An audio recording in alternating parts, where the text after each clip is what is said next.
Bien, compañeras, compañeros, buenos días. Parece que ya estamos los integrantes de este grupo reunidos suficientemente.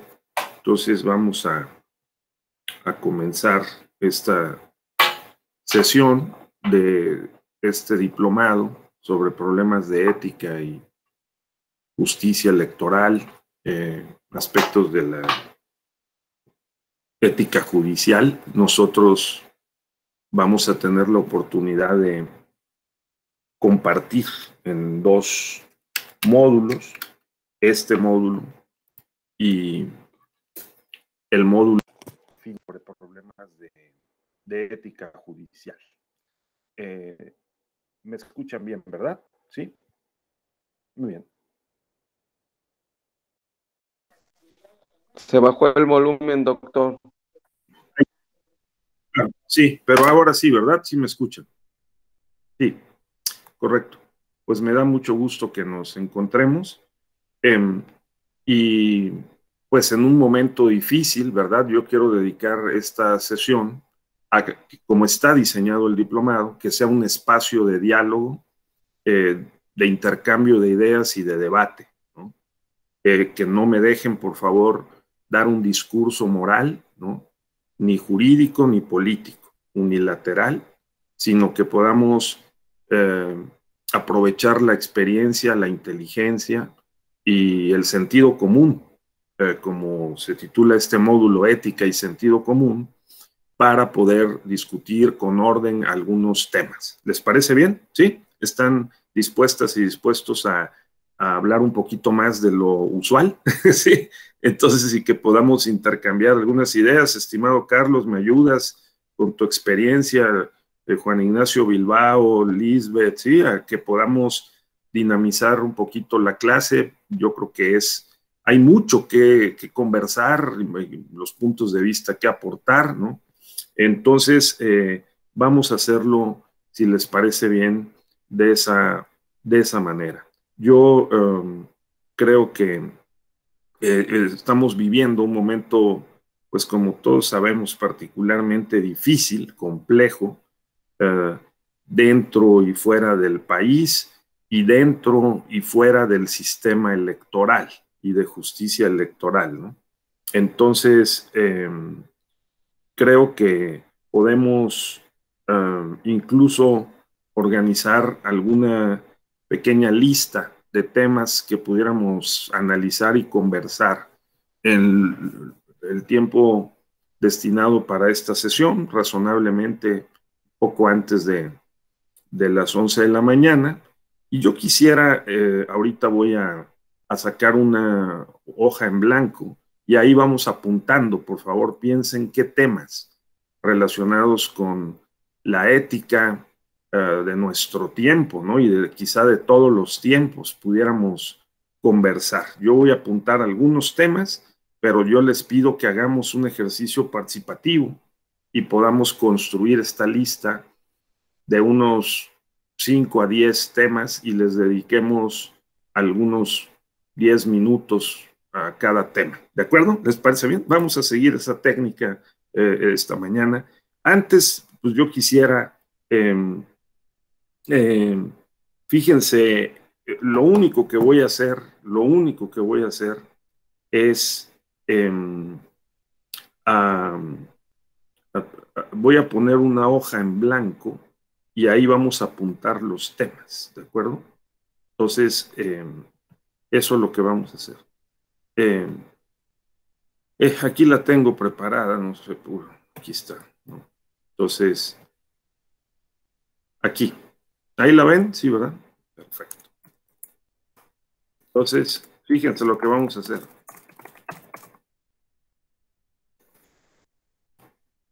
Ahí está, ¿no?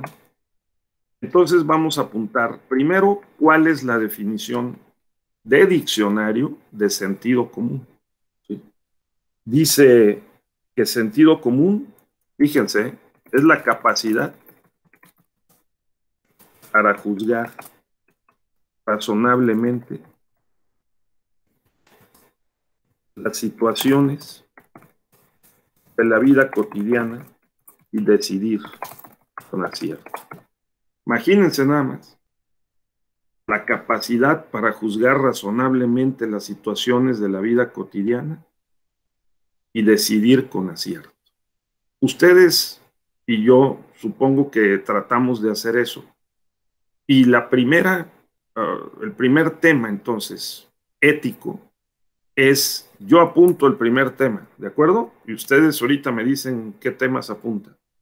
Pero el primer tema, que yo creo que es muy importante para poder juzgar razonablemente las situaciones de la vida cotidiana y decidir con acierto, es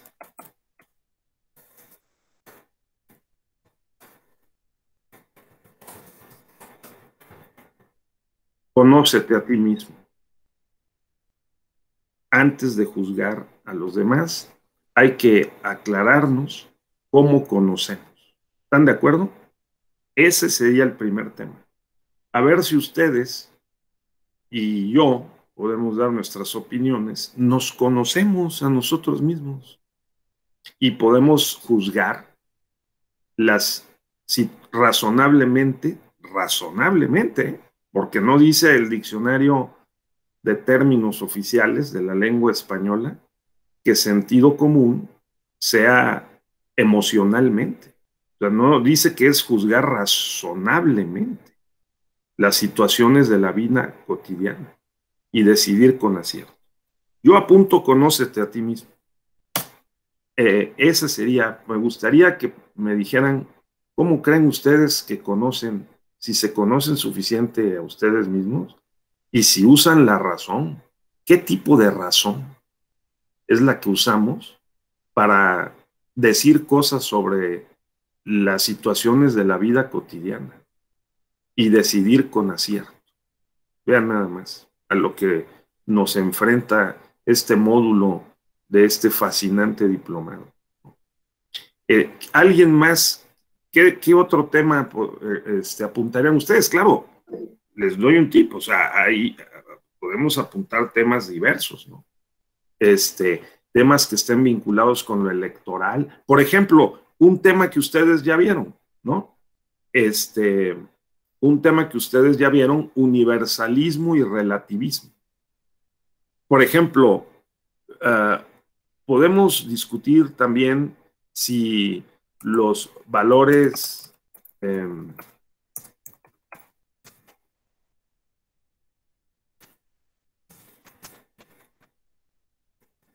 y los principios son universales o contextuales. ¿Qué tal ese? Ese es bueno, ¿no? Ese es bueno. ¿Cuál otro? A ver si alguien quisiera apuntar otro. Nomás vamos a apuntar entre 5 y 8, yo creo, pues si no, no nos va a dar tiempo. ¿Qué otro? A ver, por favor. Doctor, buenos días. Muy buenos días, Carlos. Un gusto saludarte. Buen Igualmente. viernes a todas y a todos. Pues, doctor, así como inicias con conócete a ti mismo hacia la esfera interior, también hay que conocer nuestro entorno, las Correcto. circunstancias en las que nos movemos, doctor, que son muy, muy importantes y que condicionan también mucho el conocernos a nosotros mismos. Conoce tu entorno, conoce tu contexto, si están de acuerdo. Muy bien. Conocer el contexto o el entorno. Me están apuntando algunos temas ahí en el chat. ¿Me los pueden decir alguien, por favor, para que yo lo apunte aquí en nuestra lista? Sí, claro, doctor. Yo puse el encuentro con otras perspectivas de la ética, o sea, la ética del otro. La otredad.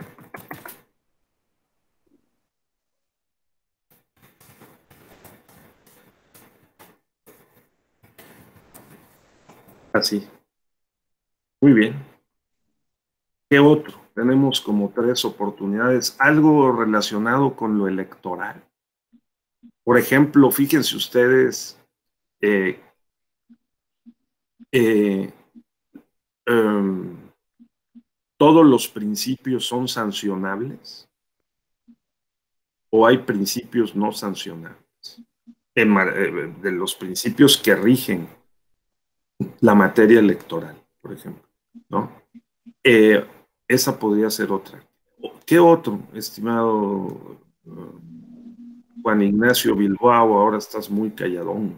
Entonces, a ver, este, eh, ¿qué otro? Algo que, por ejemplo, em, em, hoy aparecen en los diarios, en el periódico Reforma, en La Jornada, un reporte sobre la calidad de la democracia, ¿no? Y en la calidad de la democracia se dice que hemos retrocedido en México, cuando el año pasado teníamos unos mejores índices en los estados de la República. Entonces, por ejemplo, eh, ahí hay dos conceptos que yo quisiera también hacer mención. Ética de la convicción y ética de la responsabilidad. ¿De acuerdo? Esto es un planteamiento de Max Weber, famosísimo. Está en El político y el científico, está en Economía y sociedad, la obra principal de Max Weber, pero particularmente en El político y el científico, ¿no? Eh, eh, ¿Y qué otro quisieran ustedes apuntar? Eh, por ejemplo, en el tema de la calidad de la democracia, ¿sí? Por ejemplo, eh, relación entre ética y democracia. Relación entre ética y democracia. ¿Estamos decidiendo bien lo que estamos haciendo? ¿Estamos juzgando razonablemente lo que está haciendo el presidente de la República? ¿Estamos juzgando bien la discusión que se está llevando sobre la revocación de mandato, por ejemplo? ¿Sí?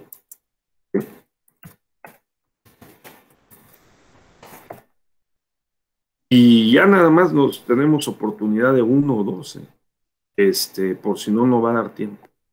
Entonces, ¿alguien más quiere apuntar algo al respecto? Em, a ver, por favor, ¿alguien apuntó algo más? Doctor, ¿Sí? y podríamos incluir algún tema relacionado con la ética de la colectividad, algún tema como, por ejemplo, que si la colectividad es la que decide cuál es el sistema de ética por el que se va a regir, o Sí, estaría muy relacionado con lo de la universalidad también. claro, claro. O sea, ¿quién decide? ¿Así? ¿Quién decide Exactamente, sí. los contenidos éticos? Sí.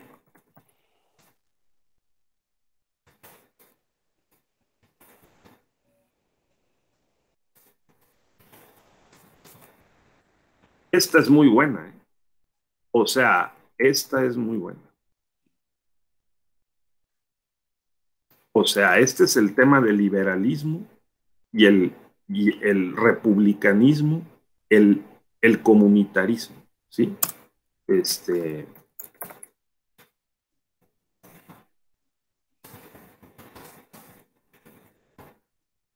Así más o menos. Ah, no, pues ese es muy bueno. ¿Qué otro? ¿Alguien apuntó otro? Sí. No lo alcancé a ver, perdón. No sé si hay alguien apuntó otro. Pero si no, con esos, sí. Em, bueno, pues vamos ahí. Muy bien. Entonces, dado que la ética, hasta donde yo entiendo, la ética es una disciplina filosófica que estudia los contenidos morales. ¿De acuerdo? Eso es lo que yo entiendo. La ética es una disciplina filosófica que estudia el bien y el mal. y sus relaciones con la moral y el comportamiento humano. La ética estudia, es una disciplina filosófica que estudia el bien y el mal, fíjese nada más, y sus relaciones con la moral y el comportamiento humano. Y luego el sentido común es la capacidad para juzgar razonablemente las situaciones de la vida cotidiana y decidir con acierto. En conclusión, el sentido común nos tendría que ayudar a juzgar las situaciones de la vida cotidiana y decidir con acierto, particularmente en relación con la ética, es decir, con si estamos haciendo bien, si estamos haciendo mal, ¿no? Si las decisiones son para bien o para mal, ¿sí? Y qué relación pueden tener con la moral y el comportamiento humano. Fíjense las dificultades de precisar los conceptos y ordenar una discusión. O sea, la teoría del discurso racional nos obliga a precisar los conceptos, ¿no? Porque ahora la pregunta es, ¿qué es el bien y qué es el mal? ¿Qué es la moral? ¿No? Porque si vemos, la moral dice disciplina filosófica que estudia el comportamiento humano en cuanto al bien y al mal. O sea, esto es equivalente a la ética. Entonces, hay una perspectiva desde la cual la ética y la moral son lo mismo. Son disciplinas filosóficas, se pueden manejar de manera equivalente, ¿no? Pero hay otra posibilidad. La moral es un conjunto de costumbres y normas que se consideran buenas para dirigir o juzgar el comportamiento de las personas de una comunidad. O sea, algo es moral, ¿verdad? Moralmente correcto, vamos a decir. Es un conjunto de costumbres y normas que se consideran buenas para dirigir o juzgar el comportamiento correcto. Entonces ahí ya tenemos un mejor acercamiento, ¿no es cierto? Entonces, ahora vamos a ver si con esos elementos conceptuales, ética como disciplina filosófica que estudia el bien y el mal, las relaciones con la moral, que es un conjunto de costumbres o tradiciones, ¿verdad? Y normas que se consideran buenas para la vida pública, la vida social, ¿no? Y la capacidad, podemos nosotros tener el sentido común o la capacidad para juzgar para juzgar la moral, vamos, en términos de costumbres y normas que se consideran buenas para la vida en común. ¿Tenemos la capacidad para juzgar razonablemente la moral como costumbres y normas que se consideran buenas para la vida en común? Esa sería la pregunta de hoy, ¿sí? Entonces, fíjense nada más.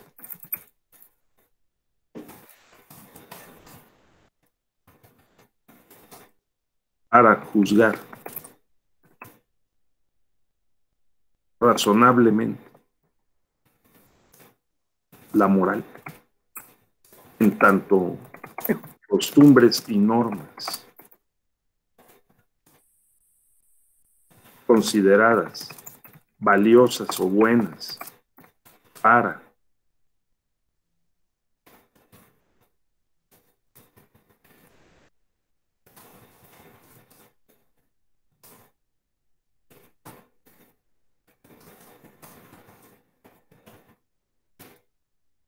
así, ¿no?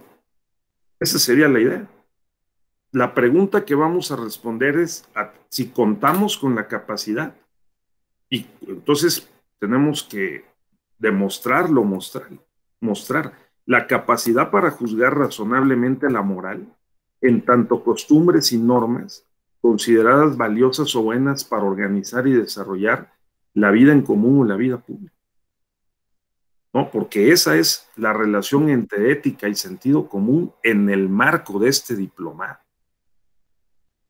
¿no? Porque no estamos en un diplomado en ética de la ingeniería, no, sino estamos en un diplomado en la escuela judicial electoral que se relaciona con problemas de la democracia y de la justicia electoral, ¿verdad? Entonces, vamos a abrir la primera pregunta. Ahí va, ¿eh? Entonces, aquí la técnica es que quien quiera participar, pues que diga, no se detenga. Con orden podemos decir. Como todos sabemos, yo hago una primera brevísima introducción, ¿sí? Como todos sabemos, la máxima de conócete a ti mismo, pues es atribuida a Sócrates y recogida en los diálogos platónicos. Platónicos. Y además en el portal del oráculo de Delfos, que el oráculo de Delfos era un lugar en la antigua Grecia que, según me explicaron una vez que fui a Monte Albán, ¿sí?, que son de la misma época más o menos, y también posteriormente en Machu Picchu, en Perú, lugares para la reflexión moral, fíjense, para decidir razonablemente lo bueno y lo malo, o sobre lo bueno y lo malo, y cómo podía abordarse, prever, en alguna medida saber sobre el futuro. En Monte Albán, en Oaxaca, también se reunía la élite con los sabios para otear el futuro y hacer una especie de reflexión sobre lo que hasta entonces conocían y cómo podían predecir las cosas que iban a pasar.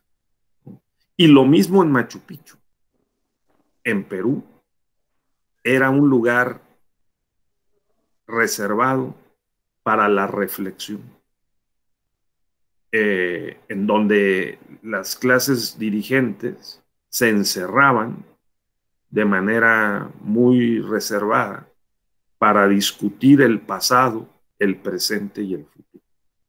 De manera que el oráculo de Delfos, Machu Picchu y Monte Albán guardan, según me comentó un guía experto y sabio alguna vez en Monte Albán, esta analogía.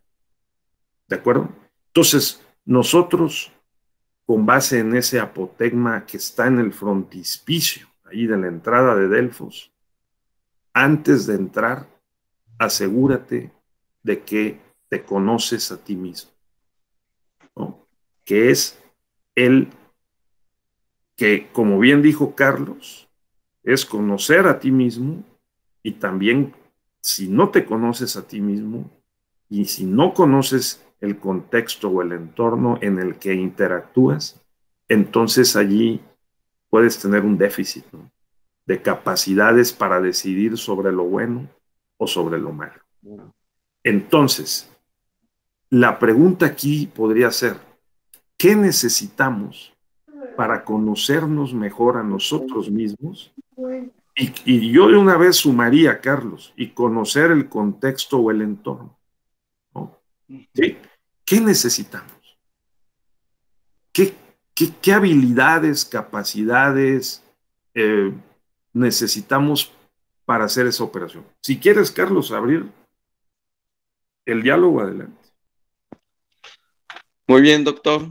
Pues es muy relevante el hecho de tener esa correlación entre el fuero interior y el exterior. ¿Y qué necesitamos para poder manejarnos en ese equilibrio interior y exterior? Bueno, por un lado, experiencias de todo tipo en el propio transcurrir de la vida, el estudio, el conocimiento comparado, que esto te lo va dando los años, el ejercicio profesional o donde tú te desempeñes, y también esa palabrita con la que iniciaste la sesión de hoy, doctor, sentido común, que algunos dicen que es el menos común de los sentidos, pero que efectivamente se va construyendo, se va desarrollando en base a la experiencia, en base a la vivencia y en base al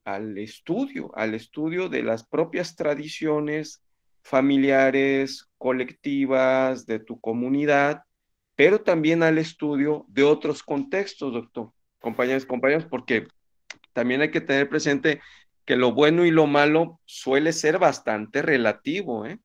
O sea, inclusive en nuestra propia comunidad tenemos grupos y subgrupos en donde una misma conducta puede ser considerada buena por un subgrupo y por otro lado no tan buena otro subgrupo y por otro lado inclusive considerada como una mala conducta reprochable y hasta punible.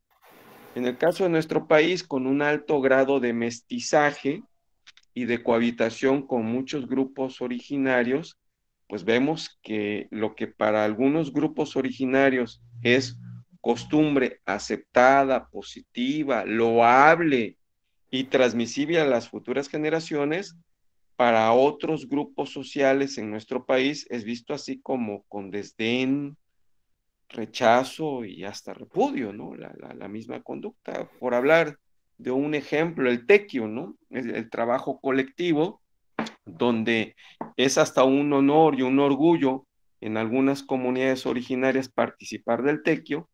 En otras partes de nuestro país no se entiende por qué trabajar sin que nos paguen, sin recibir una retribución económica. Entonces, eso es muy relativo. Y lo otro, doctor, que tiene que ver con nuestros temas en materia electoral, también es lo mismo.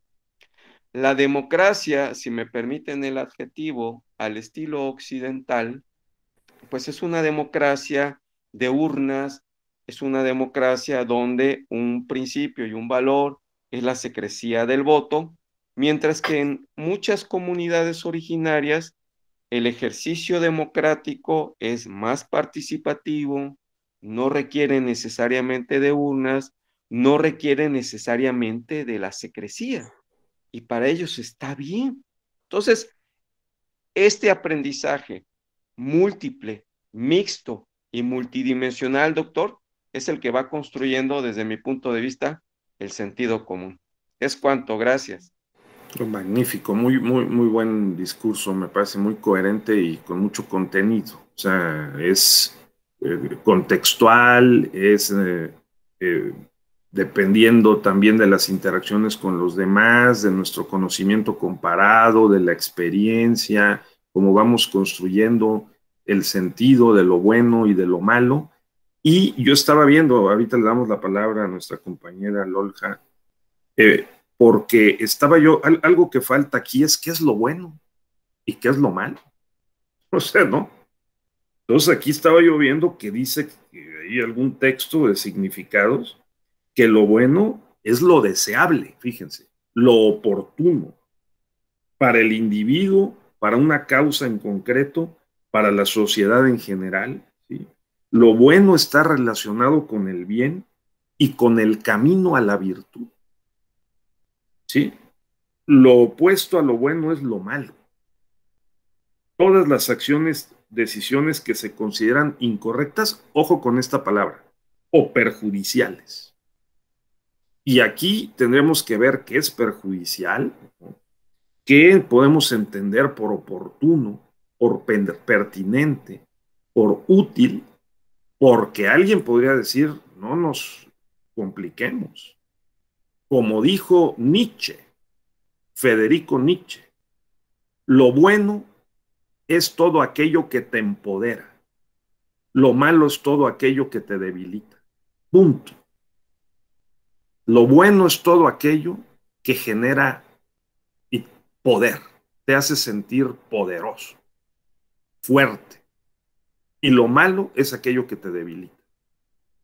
Y entonces cuidado, porque Hitler lo leyó al pie de la letra. ¿Sí? Entonces, Entonces, ¿por dónde le entramos? A fijar las coordenadas de lo bueno, el contenido, ¿no? Que es otra pregunta que apuntó Carlos. O sea, una compañera apuntó, ¿y quién fija los contenidos? De lo bueno, de lo malo, ¿no? Yo recuerdo que Carlos Salinas de Gortari, en su tercer informe de gobierno, en 1991, cuando iba a dar el giro para firmar el Tratado de Libre Comercio y perdonar para siempre el Tratado Guadalupe Hidalgo y la invasión a México de 1847-48, por la cual perdimos la mitad del territorio, y que iba además a modificar el artículo 3º, el 27 constitucional y el 130, o sea, ampliar la educación para la participación del sector privado, cancelar la reforma agraria de la revolución para capitalizar el campo y sacar de la pobreza a los campesinos. Fíjense, ¿eh?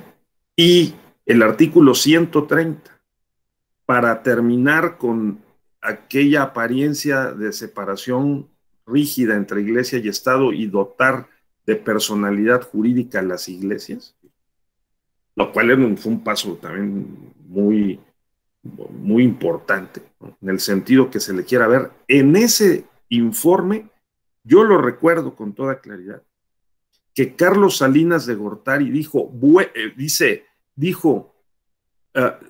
nacionalismo porque le cuestionaban la prensa, le cuestionaban los intelectuales, algunos, un segmento de los intelectuales críticos le cuestionaban esas decisiones.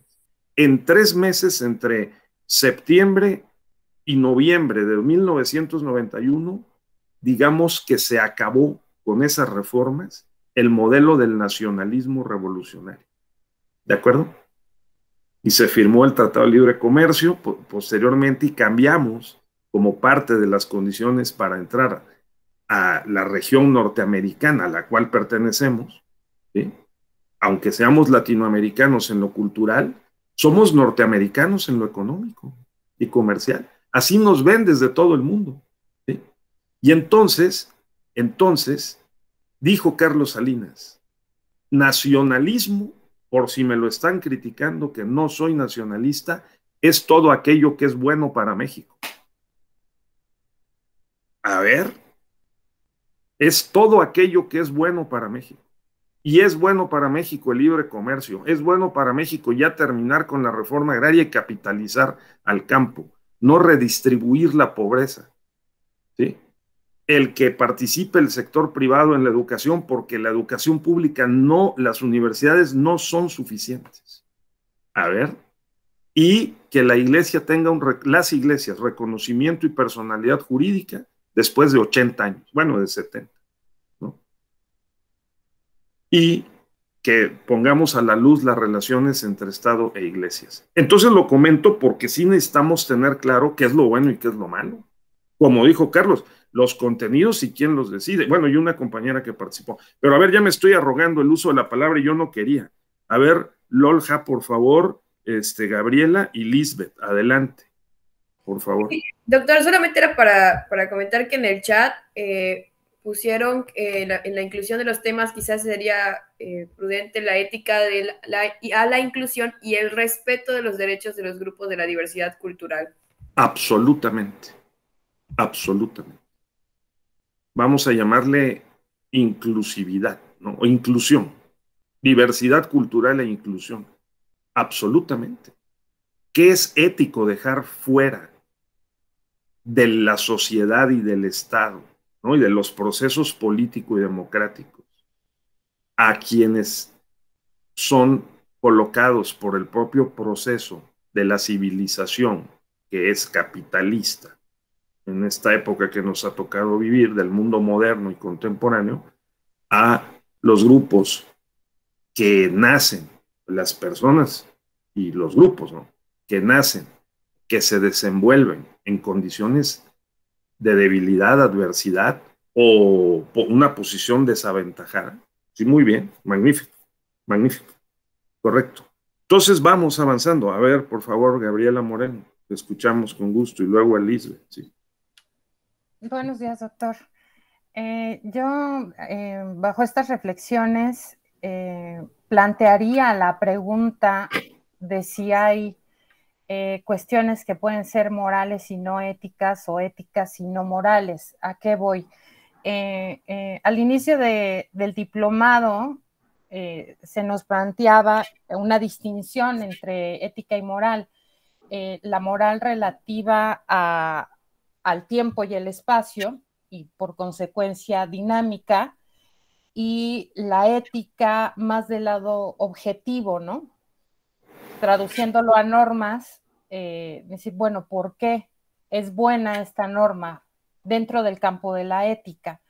Esto me lleva a pensar cuando tomó protesta la ministra Ortiz Alf, ella en un discurso muy interesante decía que sí, efectivamente los juzgadores llegan con sus propias creencias, con sus antecedentes, pero que al momento de tomar la investidura tenían que deshacerse de todas esas cuestiones, donde a la hora de juzgar o a la hora de ponderar tendría que prevalecer el bien común, o el de la mayoría, podría decirse, o el que tuviera alcances ahora que se acaba el tema de estos grupos de la diversidad cultural, ¿no?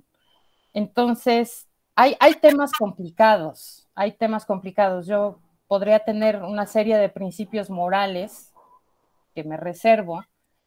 Sin embargo,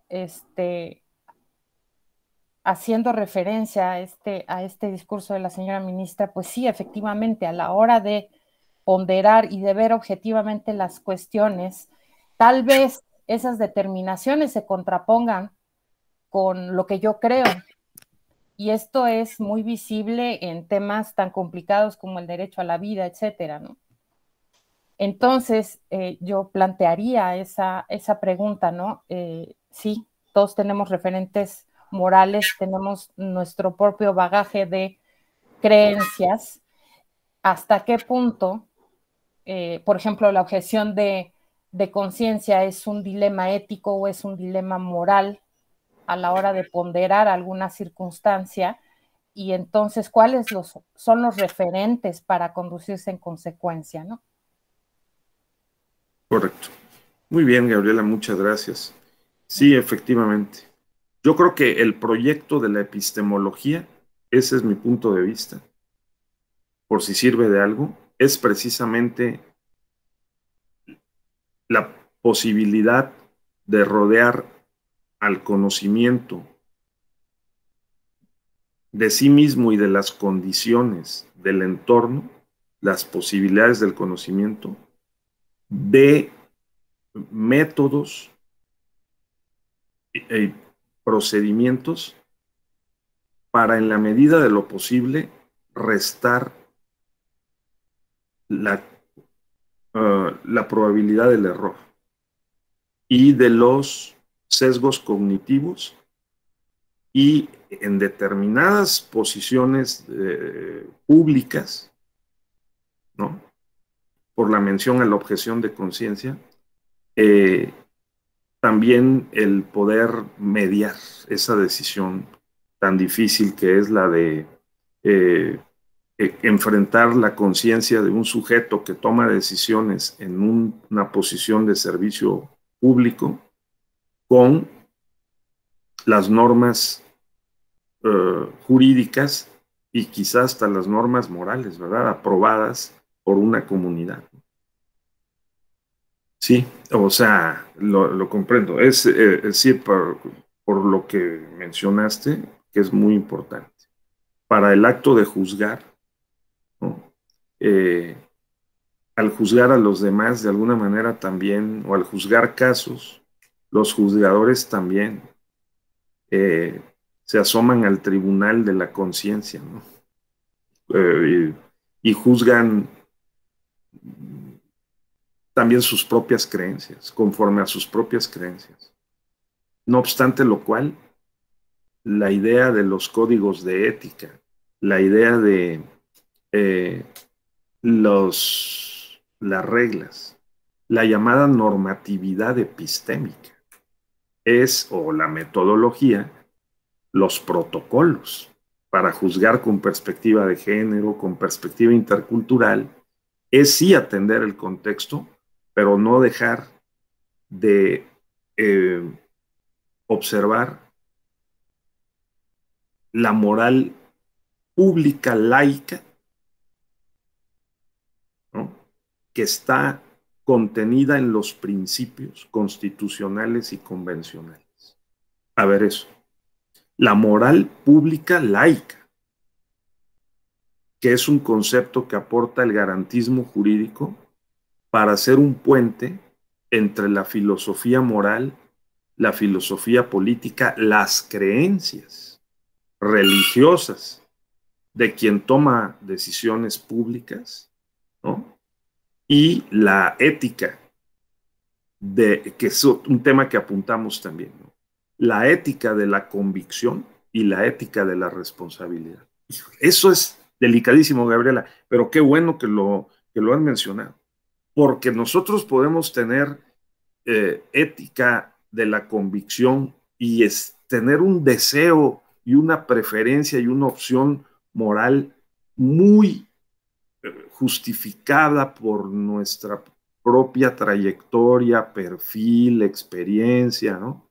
Pero tenemos que atender, dice Max Weber, a la ética de la responsabilidad. Y también, disculpe, en este punto que también parece muy interesante, a la ética en relación al encuentro con el otro, ¿no? Correcto. Sí. Situarse, lo cual no es fácil, en la posición del otro, claro. No, absolutamente. Que eso es lo que nos hace más humanos, para poder decir desde la otredad, también mi propia posición luce injustificable, ¿no?, o luce con ciertas, vamos a decir, perfiles, ¿no?, y coloraciones, ¿no? Y entonces también habrá que flexibilizar, ser sensible al otro. Estoy de acuerdo. Muy bien, Gabriela, magnífico. A ver, Lisbeth, por favor. Sí. Bueno, sí, mi participación, gracias doctor, mi participación va en torno a, pues, a esta transformación cultural, y en esta hablaba sobre Carlos Salinas de Gortari, sobre los tratados de libre comercio, y la sociedad se torna a favor, o se hace una sociedad, se crea una sociedad de consumo. Y entonces esto cambia nuestra cultura, cambia la forma incluso en que somos educados en el entorno familiar.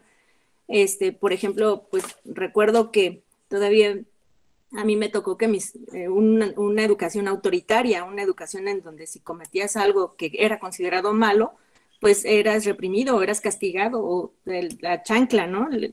Y entonces, ahora esta educación autoritaria pues cede el paso a una educación en donde se reivindica la expresión de uno mismo, que somos más escuchados, o en el entorno familiar, somos incluso así empujados a expresarnos. Y esto también va cambiando la visión, ¿no?, cómo es la ética, y va cambiando, pues, como decía Gaby, los referentes de lo bueno y lo malo. Y y nos convertimos en una sociedad que si bien sí somos más participativos, sí somos más juzgadores. Ayer lo mencionaba el compañero Carlos, en las redes sociales estamos al tanto de juzgar, o de ver cómo se comporta los protagonistas políticos, y juzgamos en ese sentido. Pero también, por otro lado, somos una sociedad más individualista, o una sociedad en la que pues si yo estoy bien, si mi entorno está bien, pues ya lo demás no me importa, ¿no? Porque mis deseos son satisfechos. Y es una sociedad igual en la que se va legitimando el placer, en la que no voy a sufrir, o trabajo, pero porque quiero algo, y trabajo para obtener algo.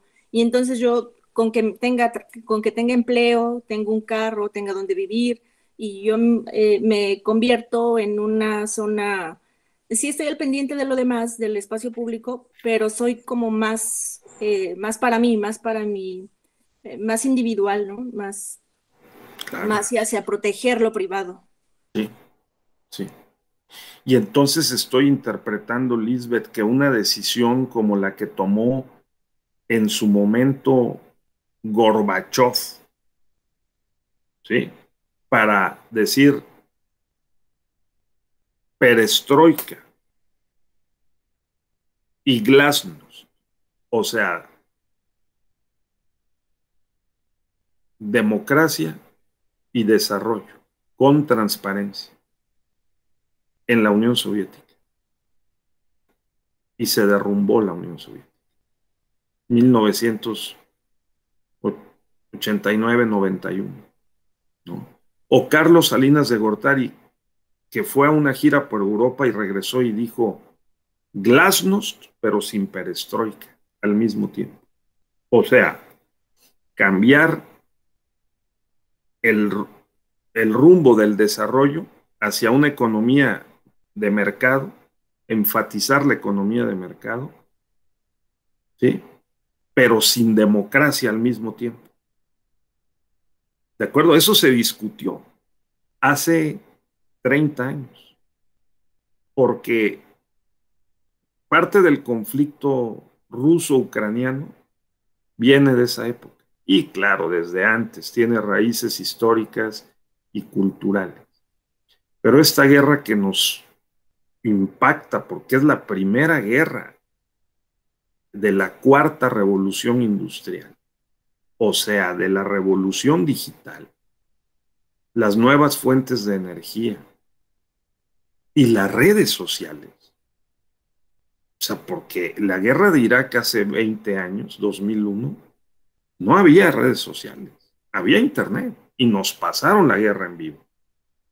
Pero hoy las fake news, por ejemplo, pues no, nos cuesta trabajo juzgar qué es verdad y qué no es verdad, lo que está pasando. Y digamos que hace 30 años, nosotros en México tomamos una decisión de moral pública, que fue hacer unas reformas constitucionales de estructura que reorientaron el rumbo de México y que 30 años después estamos juzgando. Porque la elección de 2018, que después de 30 años de promesa democrática o 40 años de que la o las izquierdas llegarían al poder por la vía electoral y que nos llevó a construir todo el andamiaje electoral que forma parte de nuestros más intensos estudios, o sea, el sistema electoral, el INE, el Tribunal Electoral, la Suprema Corte, las acciones de inconstitucionalidad, las controversias constitucionales, todo el sistema electoral, ¿no? Fue construido para dar cauce a la pluralidad en el marco de una reorientación del rumbo nacional, cuyas decisiones fueron tomadas en esos años. Entonces la pregunta es, ¿estamos juzgando correctamente si es bueno o si no es bueno ese cambio de rumbo? Porque el 10 de abril, el día de la revocación del mandato presidencial, primer ejercicio histórico de democracia directa, que si nos decidiéramos, podemos salir 40 millones y decir hasta aquí, presidente. ¿Sí? O al contrario, que continúe el presidente. O sea, tenemos en nuestras manos una decisión moral pública, quizás la de las más importantes de nuestra historia contemporánea, ¿no? Para ir juntando otro tema que apuntamos, el de la revocación, la participación, la democracia y la revocación del mandato. Porque puede ocurrir, ¿no? Digo, todos los sondeos indican que no. Pero, ojo, 30 años después del inicio de la democratización en serio, que permitió la expresión de la pluralidad y de la democracia inclusiva y de la justicia electoral incluyente, ¿no?, para los diversos grupos desaventajados, en condición de vulnerabilidad, excluidos, subrepresentados. ¿Vamos por el camino correcto, Lisbeth, para devolver la expresión y la pregunta? ¿O el 10 de abril damos una campanada? ¿En qué sentido? A ver, Carlos. Yo creo que en cuanto a estos ejercicios de participación directa, pues yo creo que iríamos por buen camino, aunque no estamos acostumbrados a ello, pero es como ver las democracias en Uruguay o otros lugares donde tuvo que haber pasado violencia o tuvo que haber pasado situaciones catastróficas para que la ciudadanía tuviera ese verdadero poder, ¿no? Creo que aún estamos más diplomáticos, yo creo que vamos bien en estos ejercicios, en donde pues en verdad la ciudadanía tendría que tener ese poder o la batuta, ¿no? Es un buen ejercicio, aunque pues aún los deseos o aún la conciencia de la ciudadanía considero que aún no está bien cimentada para elegir bien, ¿no? En algunos momentos pues se tenía desconfianza en los ciudadanos, ¿no? Cuando la mujer empezó a votar, no querían que las mujeres votaran porque desconfiaban de las decisiones que iban a tomar, ¿no? Decían que las mujeres iban a votar por los líderes del clero y entonces ahora pues este ejercicio es darle la confianza, a ver, ahora tú ciudadano que de verdad eres quien debe tomar las decisiones y debe tomar el control de la dirigencia de tu país, pues es darle la confianza. El hecho está en que pues todavía la ciudadanía y aparte, ¿quién lanza estos ejercicios, no? A veces estos ejercicios, como por ejemplo hay una película donde se hace mención sobre un ejercicio era un plebiscito con Pinochet en Chile, y en donde el propio Pinochet lanza este ejercicio como para apaciguar la crítica internacional, y le sale contrario. Él lanza el plebiscito, pero pues termina saliendo del poder, y él lo hace como para reivindicarse, ¿no? Entonces a veces estos ejercicios pues terminan siendo una manipulación de quienes están en el poder, y pues somos los ciudadanos quienes tenemos que estar ahí al pendiente y fiscalizar que estos ejercicios sean y tengan la intención y logren el objetivo que tiene o que la ley les da. Correcto, muy bien, Lisbeth, muy bien. Y dijiste varias cosas muy interesantes y ahorita vamos con nuestra lista a seguir examinando algunas de ellas, ¿no? Porque ¿quién determina los contenidos? ¿Y estos cuáles son? ¿Con base en qué criterio? Porque ha crecido la creencia, no solo en ideas, sino en acciones prácticas, de que el criterio debe corresponder al beneficio. O sea, que debemos de decidir racionalmente en términos pragmáticos.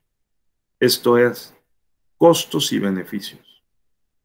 Y la pregunta es si esa es un buen criterio para decidir sobre cómo actuar bien o cómo actuar mal. ¿Qué tanto nos beneficia y beneficia a los demás, o nos perjudica o perjudica a los demás?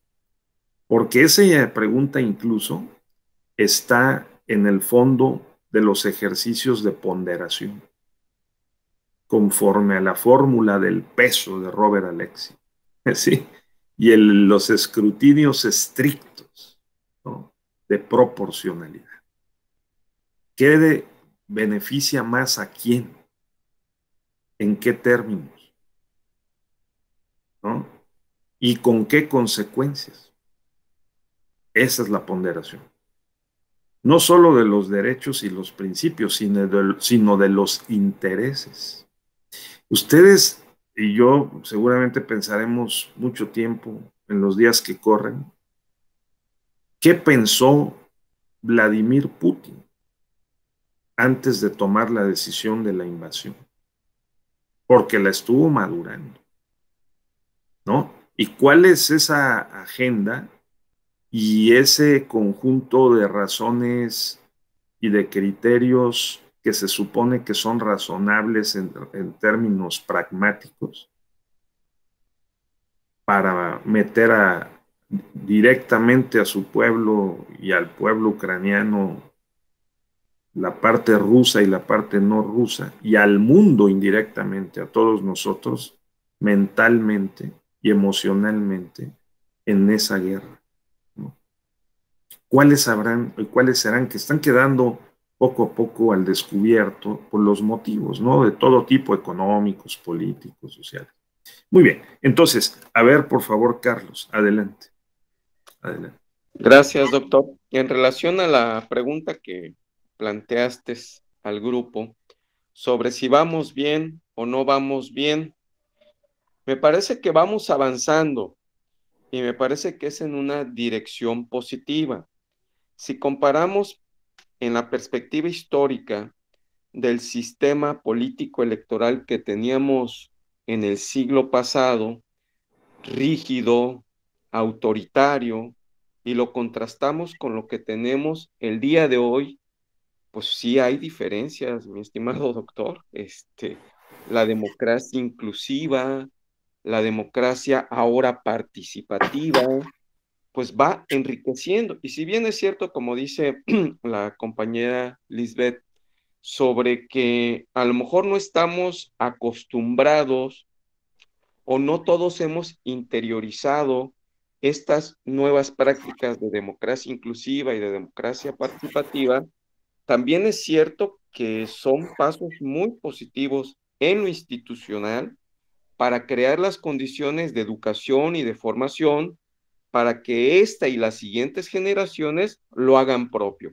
Quisiera citar algún ejemplo de un país cercano y hermano como es Colombia, que está por vivir proceso legislativo de elecciones legislativas en este mes de marzo y tienen elección presidencial para el mes de mayo, en este mismo 2022. En Colombia, desde antes que nosotros, y creo que tú lo sabes, doctor, han ejercido la práctica de los plebiscitos y los referéndums y consultas. Y si tú ves hoy la evolución o la madurez democrática de los colombianos, podrías decir que se parecen mucho a nosotros, aunque ellos empezaron a ejercer estas prácticas de democracia participativa mucho antes que nosotros. Vas a descubrir que hay muchas prácticas del viejo sistema, que también tuvieron su sistema rígido y autoritario, por mencionar una expresión, la compra del voto. La compra del voto en las zonas pobres, hoy por hoy, sigue siendo una realidad en Colombia. En el caso de la costa pacífica, la costa atlántica, que es el Caribe colombiano, ves que existen, como en México, los operadores políticos que van recorriendo comunidades ofreciendo dinero, prebendas, despensas, todo lo que conocemos, a pesar de que tiene. ¿Esto qué nos dice o cómo podemos interpretarlo, doctor, compañeras y compañeros?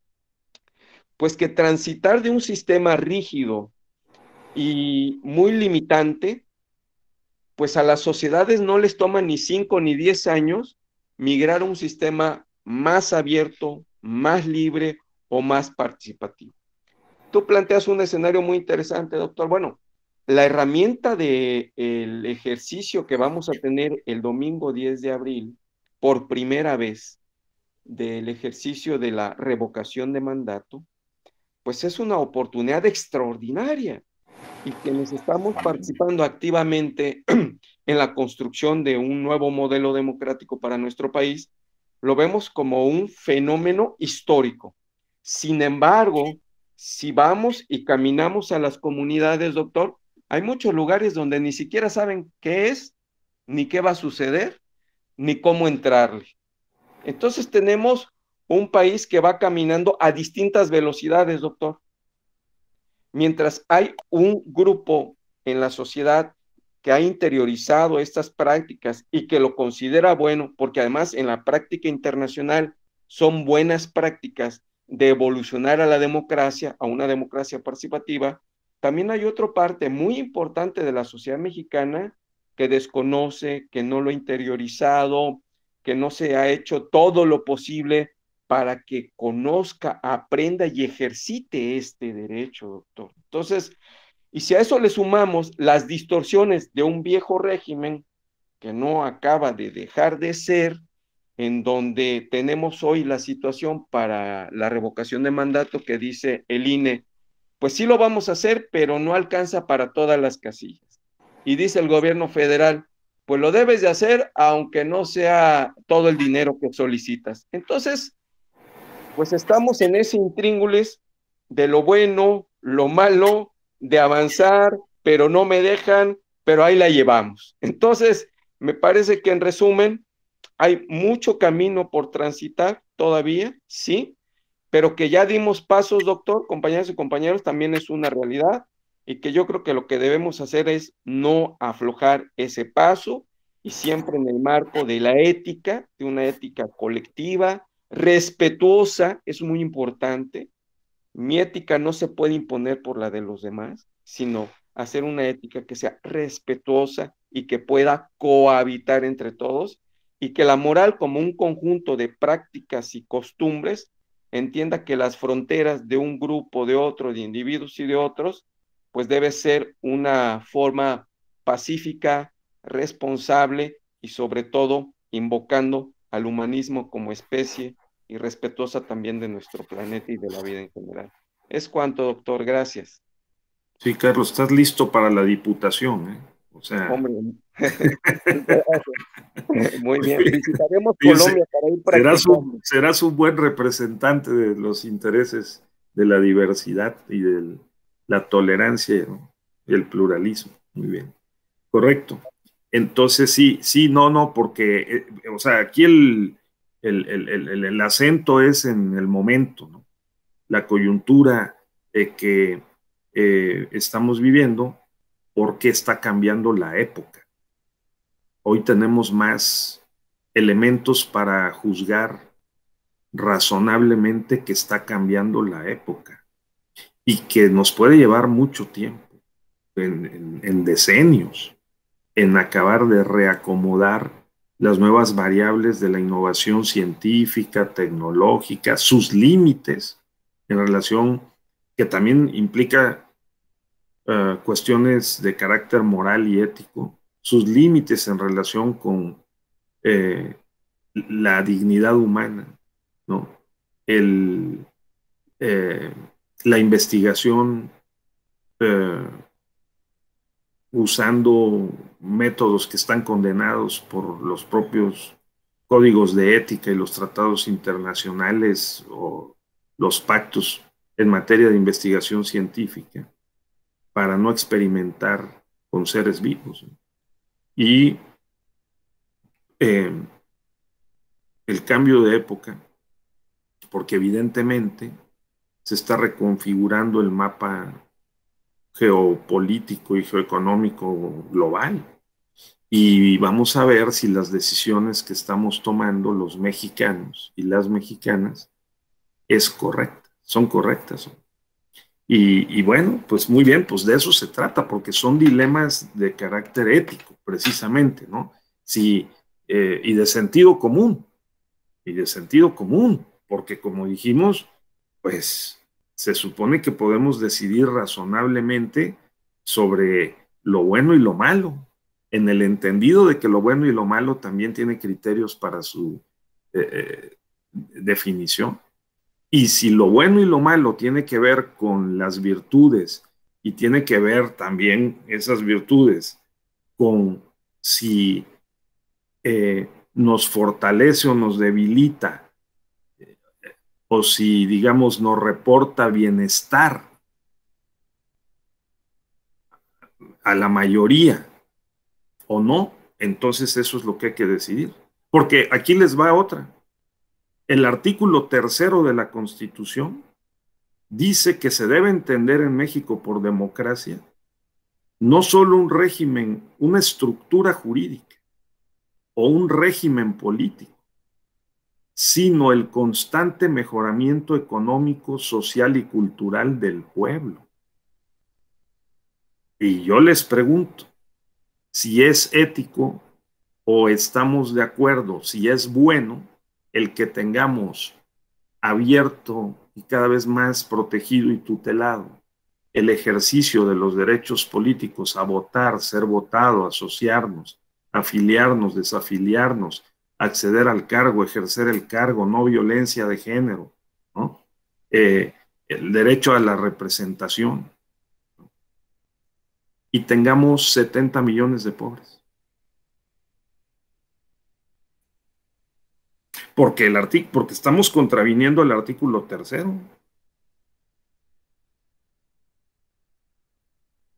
Y el artículo 25 o 26 de la Constitución dice a la letra que el desarrollo debe ser sustentable para fortalecer la democracia y la soberanía nacional.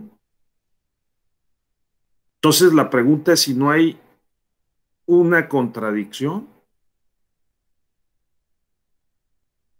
entre democracia política, electoral, y desarrollo sustentable y diversidad cultural. A ver, ¿qué opinan ustedes? Porque parecería ser que un segmento no tan menor, sino más bien mayoritario de la sociedad, así sea coyunturalmente, dicen algunos, en 2018 mandó un mensaje de que está muy bien el régimen jurídico, la estructura jurídica y el régimen político de la democracia, pero no estamos mejorando constantemente las condiciones de mejor vida en lo cultural del pueblo y en lo social y en el acceso a los bienes y servicios mínimos. A ver, no, a ver, Lisbeth. Bueno, yo creo que por un lado, como dice Carlos, la democracia va avanzando y va avanzando bien porque pues ya tenemos un organismo autónomo, porque tenemos instituciones en cuanto a lo electoral y que se va viendo una democracia más viva, ¿no? En donde la gente participa y que por otro lado vemos estados como en Guerrero, como en Michoacán, en donde cada quien hace justicia por su propia mano, donde se roban a las niñas, a los niños para llevárselos de sicarios y la familia vive con miedo. Pero yo creo que aquí entra la cuestión de la ética y la cuestión de comportarnos de acuerdo con convicción y responsabilidad, porque, por ejemplo, en cuanto al financiamiento a los partidos políticos, bueno, se baja el financiamiento y se prohíbe la entrada de dinero, y hay dinero que no se declara. Entonces, cuando aquí los ciudadanos somos muy tibios en cuanto a fiscalizar esto, cuando veíamos antes los cierres de campaña de los candidatos y veíamos que los cierres de campaña eran ostentosos y que llevaban al recodo y que llevaban los ciudadanos estaban esperando eso, un cierre de campaña así, ¿no? O ¿qué me vas a dar tú, candidato? Y entonces aquí nos volvemos como aliados los ciudadanos de los partidos políticos en cuanto a estas malas usanzas o en cuanto a este dinero que no se declara. ¿De dónde sacan tanto dinero si les han bajado el presupuesto? Y entonces, pues en este círculo vicioso vemos un candidato a quien le financian la campaña, que le dan dinero para financiar la campaña, y entonces si este candidato llega al poder, pues este candidato debe su administración no ni a su experiencia ni a su conocimiento, sino a los intereses de ese grupo delictivo que financió su campaña. Entonces se vuelven estas, como este círculo donde el gobierno es no de los ciudadanos, el gobierno es de la gente o de los intereses de los más poderosos en ese lugar. Y entonces, en este sentido, yo creo que por eso, yo creo que hay muchos factores, pero yo creo que este es uno de los más importantes del por qué la democracia no puede o no ha sido capaz de controlar esta parte de la seguridad o controlar esta cuestión de la delincuencia o de la violencia en algunos puntos, ¿no? Claro que la democracia no tiene toda la culpa de todo, ¿no?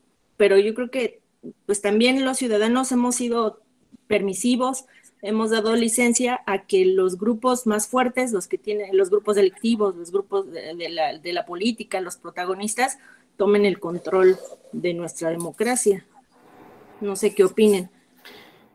Muy bien, ¿no? Pues es un tema muy sensible y muy importante, ¿no? Que abona a la conversación que estamos desarrollando aquí, porque pues tiene que ver como alguno de los temas de nuestra lista, ¿no?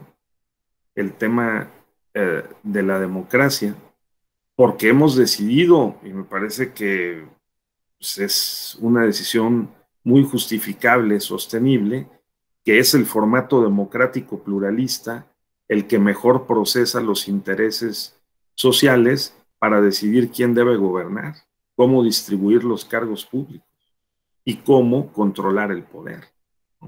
Ahora, lo que es notorio, porque está en los índices, evidentemente, ¿no?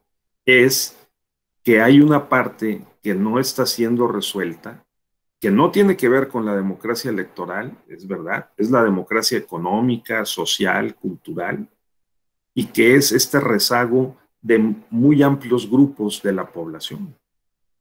Entre otros, pues los que hemos comentado y anotado en nuestra lista, que son los grupos pertenecientes a las minorías de la diversidad cultural, ¿no?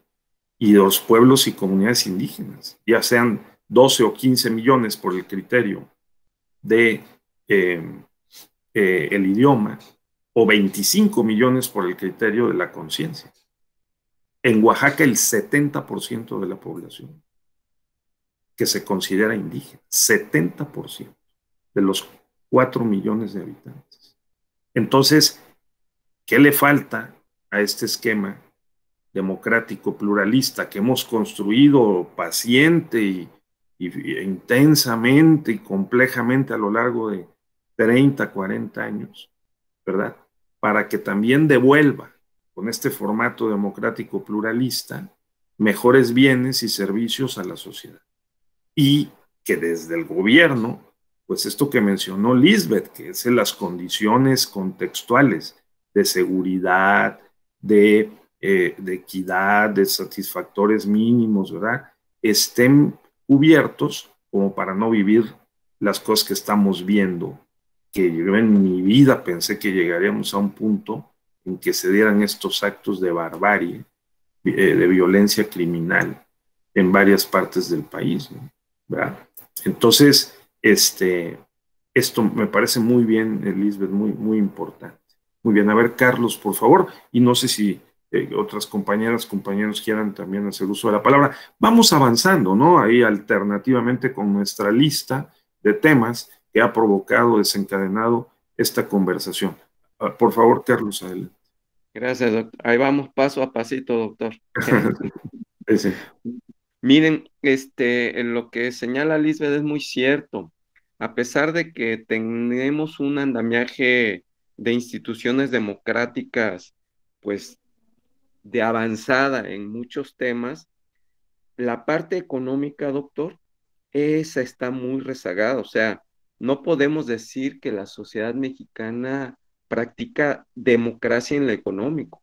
O sea, la democracia política electoral no ha sido económica. Y uno diría, bueno, los representantes populares o las autoridades que surgen de los procesos democráticos serían los encargados de traducir a lo económico, a lo social y a lo cultural las prácticas democráticas. Sin embargo, me parece que aunque en lo social y en lo cultural también tenemos avances, me parece que en lo económico tenemos rezagos importantes. Estas prácticas democráticas que no han terminado de cuajar, de concretizarse. Vivimos con prácticas sindicales, pues no diría yo del siglo pasado, sino del antepasado, ¿no? El charrismo sindical, fruto de un régimen autoritario, de un sistema autoritario, a pesar de las instituciones democráticas en el plano político electoral, prevalece. Miren esta sorpresa que nos llevamos en la reciente elección del sindicato petrolero en nuestro país, ¿no? Todo apuntaría que si hubiera prácticas democráticas, porque además se implementó, fíjense, el voto electrónico en el que creemos muchos como una posibilidad de democratizar las prácticas en todos los aspectos de la vida del país y sin excluir la sindical. Miren cómo le buscan la vuelta, le dan los recovecos que crean convenientes los encargados, los responsables, los operadores y los que tienen algún interés en que, a pesar de que hay instituciones democráticas y de que hay sistemas como el voto electrónico que podría coadyuvar de manera significativa, vemos que en ese sindicato permanece la estructura sindical del pasado.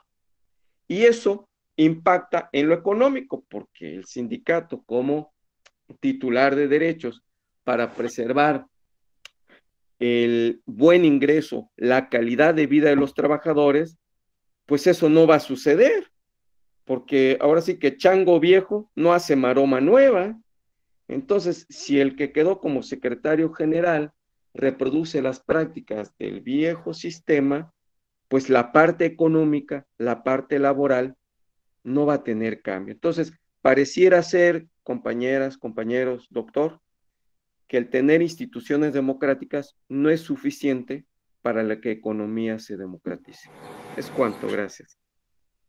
Muy bien, Carlos, muy bien. Mientras hablabas estaba yo repasando, sin dejar de escucharte, una de las principales notas... No te escuchamos, doctor. Yo que mientras hablabas estaba yo viendo, repasando, sin dejar de escucharte, una nota importante hoy en varios periódicos, que es la presentación del reporte o el índice democrático de la Fundación Konrad Adenauer y el Instituto Nacional Electoral, que analizan 22 indicadores principales y 25 secundarios, ¿no? Porque pues tiene que haber criterios, como criterios para el bien y para el mal. Si no, ¿cómo podemos juzgar razonablemente sobre situaciones de la vida cotidiana, ¿no? Privada o pública. Entonces, aquí hay 22 indicadores principales y 25 secundarios, y resulta que los estados de Yucatán y de Hidalgo se encuentran en la primera posición, con los mejores índices democráticos. Guerrero se encuentra en el último lugar. Algo está haciendo bien Yucatán, dice la nota en el periódico Reforma, que se ha mantenido como el primer lugar ya por varios años, y Guerrero en el fondo. De acuerdo con el estudio, que ya lleva una década de realizarse, 19 estados están en el nivel medio, 10 en el nivel bajo y 8 en el mínimo. Así que, por ejemplo, Ciudad de México, Aguascalientes y Colima, ¿no? Que además pues, han estado gobernados el año pasado todavía por 3 partidos distintos, ¿no? La Morena, el PAN y el PRI, ¿no? Ciudad de México, Aguascalientes y Colima retrocedieron del nivel alto de desarrollo a nivel medio.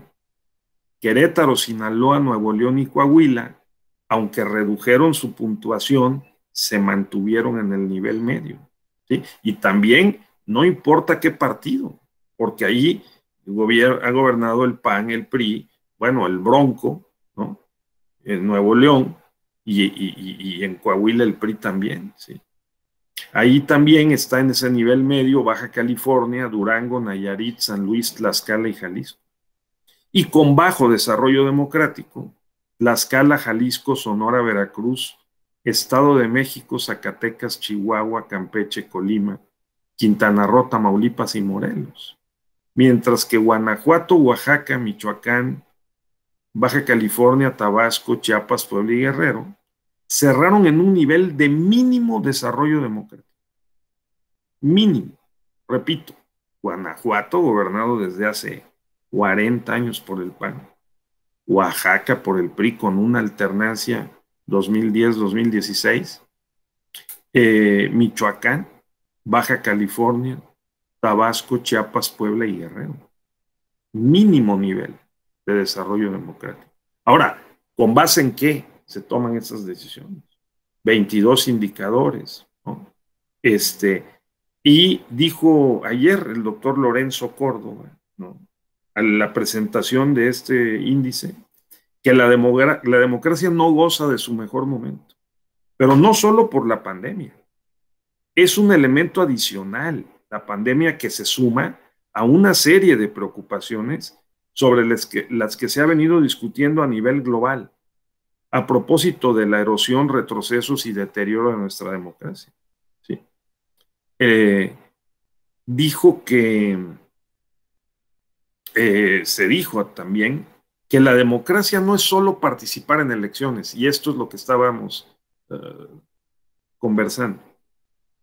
Es un sistema político de convivencia social, de reglas, compromisos y obligaciones, de ética de la convicción y de la responsabilidad, ¿no?, que día con día hay que defender y fortalecer porque su permanencia nunca está garantizada. Me parece muy importante este punto. Y en donde la polarización se presenta como un reto a vencer. Y entonces, dijo el coordinador del estudio y el director de la Fundación Konrad Adenauer, ¿no?, que hay riesgos y desafíos, pero que México tiene una democracia robusta. Entonces, hemos avanzado y al mismo tiempo hemos retrocedido.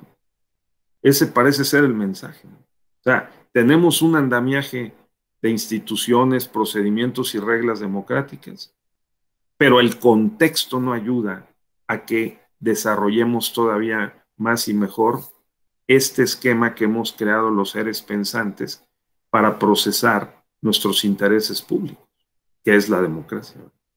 Entonces, muy bien, allí hay otra reflexión y digamos, para enfilarnos a avanzar en nuestra lista, ¿quién decide los contenidos éticos?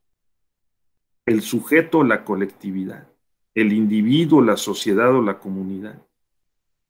Esa nos faltaría conversar.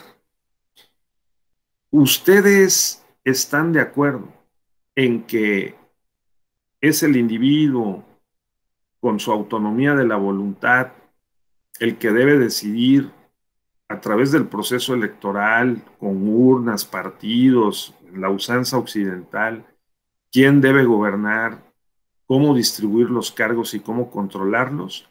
¿O ustedes consideran bueno, porque tiene beneficios? Lo han comentado aquí al inicio de nuestra sesión hoy, el modelo comunitario de pueblos y comunidades indígenas, en donde incluso habría que respetar que no voten las mujeres, ¿no?, porque es bueno, hacia adentro de la comunidad, porque así es la costumbre, porque esas son las decisiones que toma la colectividad, o que excluyan a quienes no nacieron allí y llegaron a vivir al pueblo o la comunidad. ¿Cuál de las dos? O el modelo en el que una persona, un voto, la igualdad entre hombres y mujeres y géneros no binarios, ante la Constitución, la Convención y la ley, ¿no? Con un tribunal independiente e imparcial, con sus fortalezas y debilidades como toda institución, que resuelve los conflictos en última instancia, o el tribunal de lo común, ¿no? Que conforme a las costumbres decide lo que es bueno y lo que es malo, y quién tiene o no tiene razón, y puede imponer penas incluso muy duras, hasta en 2 o 3 instancias, como en Colombia, que se puede juzgar 3 o 4 veces a un sujeto adentro de una comunidad sin violar la Constitución, según la Corte Constitucional de Colombia. ¿Cuál de las dos?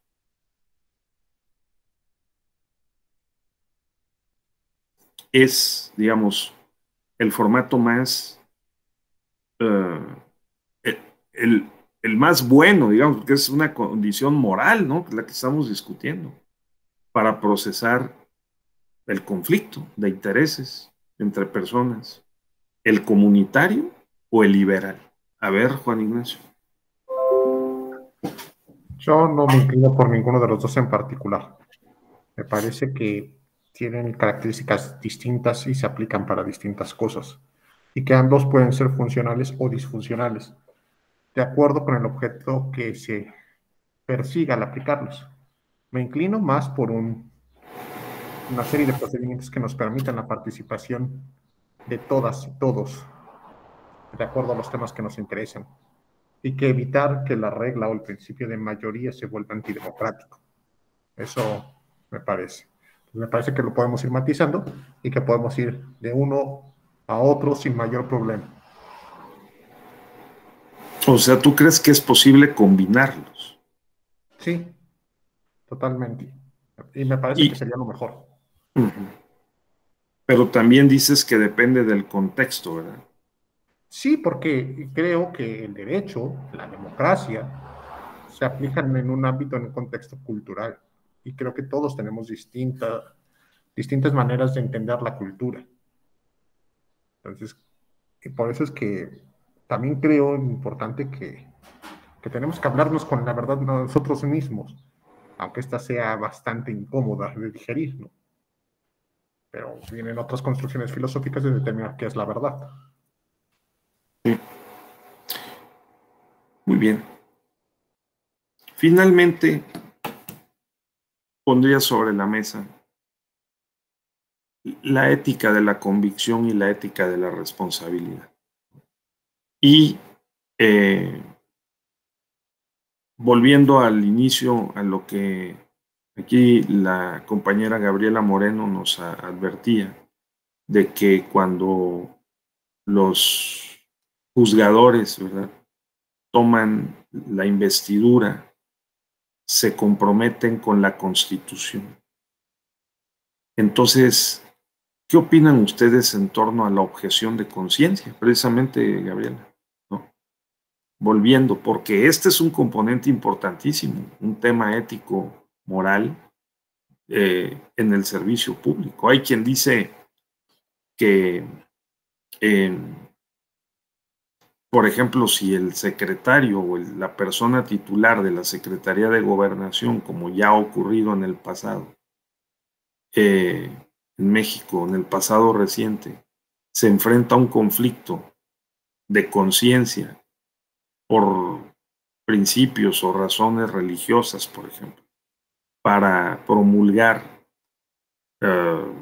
mandar a publicar, ¿no?, una disposición legislativa que amplíe los derechos reproductivos para las mujeres y amplíe el plazo o flexibilice las condiciones para suspender el embarazo por cuestiones de conciencia, estaría autorizado para no publicar ese decreto en el diario oficial de la Federación, o debería de solicitar licencia a su cargo.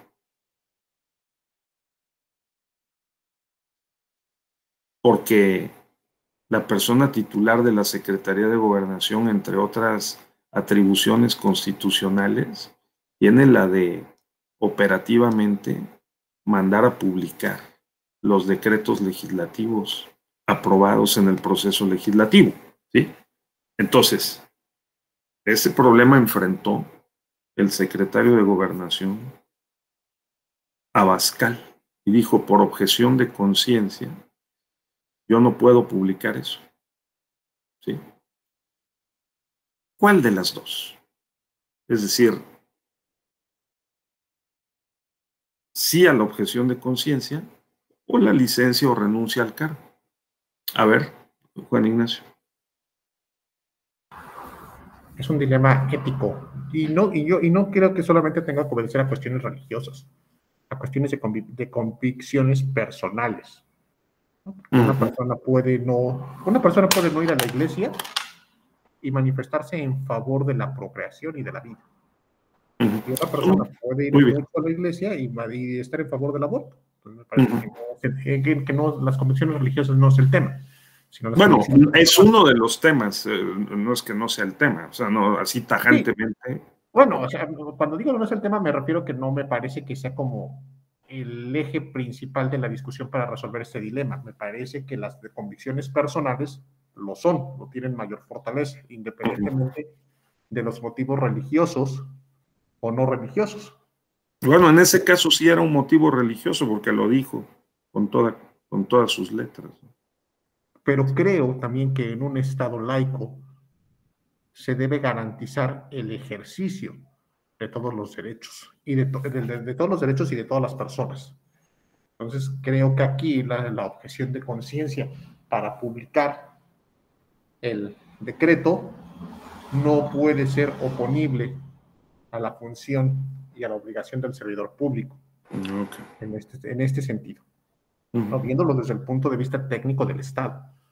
Pero también creo, y sí estoy convencido de que debe existir la objeción de conciencia del hacer o no hacer en cuanto a la práctica clínica. Y al mismo tiempo garantizarse que haya una persona que pueda realizar estos procedimientos. O sea, creo que esa sí es una obligación.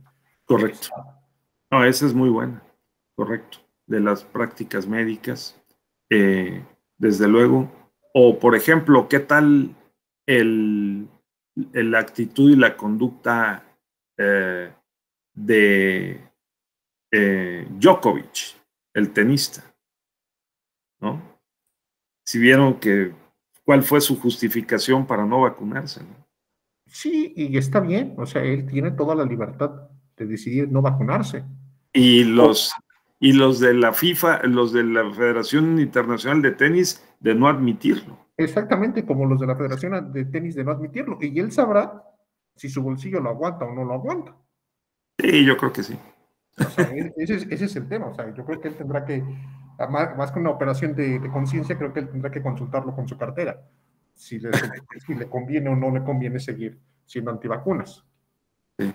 Pero también está en su derecho. Y en democracia tenemos derecho todos de coexistir, por más polémica que resultaran las opiniones. Y, por ejemplo, en los temas de la diversidad sexual, hay quienes impulsan que se acepte la atracción hacia menores de edad como una orientación sexual. Yo creo que eso no debe ser. Sin embargo, el que existan en un sistema democrático nos genera a nosotros como la alerta. A ver, hay que tener cuidado con los menores de edad. Porque si negamos este asunto, esta condición que se está dando, pues no los estamos protegiendo de manera adecuada. Entonces, por más polémico que resultaran sus posturas, me parece que sí tendría que existir una democracia, cualquier opinión. Y que con eso, con base en las operaciones morales y convicciones personales, podemos establecer una serie de reglas y de lineamientos que nos permitan hacerle frente a estas opiniones. Correcto. Bien, entonces para ir concluyendo, gracias Juan Ignacio, podemos decir que en este tema de la ética y el sentido común habría ciertas condiciones, tanto de razonabilidad, que remite a un método, a ciertos procedimientos, para tomar decisiones que se consideran razonables sobre los temas cotidianos y sobre temas como la democracia electoral, ¿no?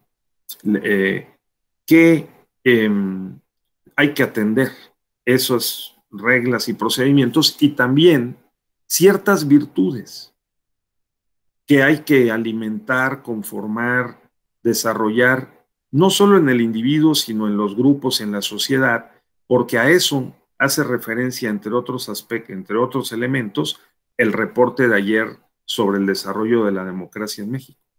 ¿Estarían de acuerdo? Ese es el sentido de cuando se dice en el artículo 3 de la Constitución. No es solo una estructura jurídica o un régimen político, sino las condiciones de vida, ¿verdad? Que deberían de ser mejores para poder fortalecer la estructura jurídica y el régimen político democrático.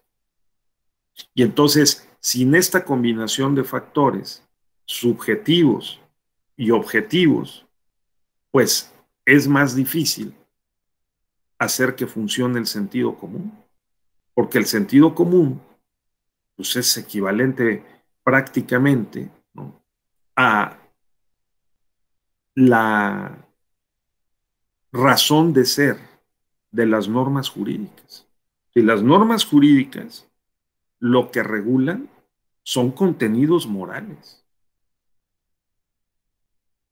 Del artículo 1 de la Constitución al 136, sobre todo en el ámbito de los derechos humanos, todos son contenidos morales.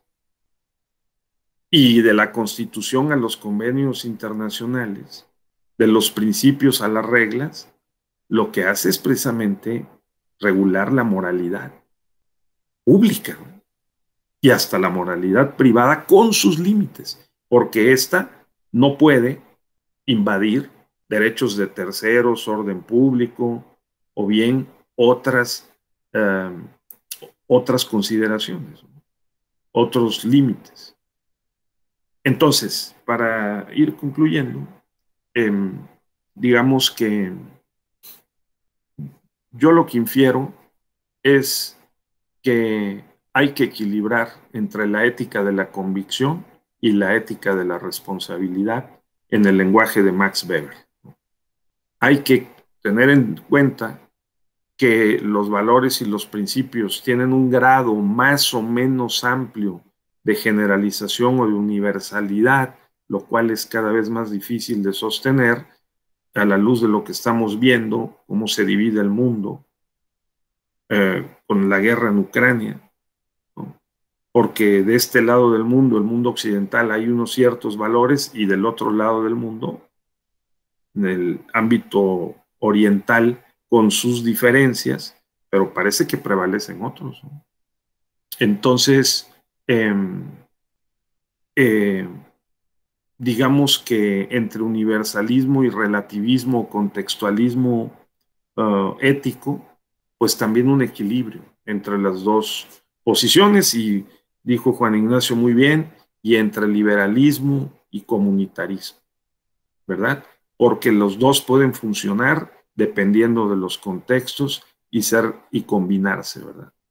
En el entendido de que las decisiones que tomamos para adscribirnos a una comunidad, sea esta la comunidad nacional, constitucional, ¿no?, liberal y democrática, como la tenemos plasmada en la Constitución, o por la decisión de vivir en una comunidad en donde los valores los adscribe y los tutela la propia comunidad y no el individuo, sino que su autonomía de la voluntad está bastante condicionada por lo que decida la comunidad en la asamblea, pues son dos, digamos, dos opciones sobre las que nosotros eventualmente tenemos que decidir. Porque, pues, quien decide vivir en una comunidad tiene que someterse normalmente a la moral pública reglamentada a través del derecho, practicada a través del derecho, que esa comunidad, que distingue a esa comunidad, ¿verdad?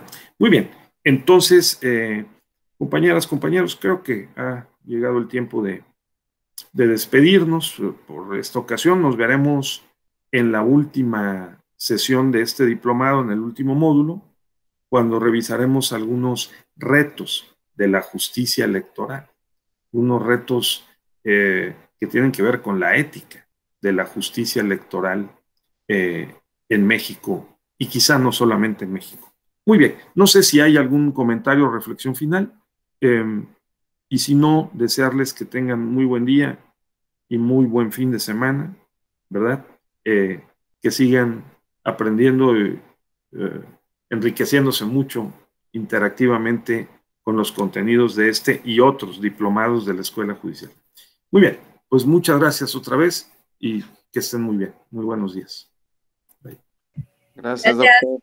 Hasta luego, Carlos. Cuídate. Adiós, Juan. Gracias, nos vemos. Gracias, Adiós. hasta Bonito fin de semana. Nos vemos el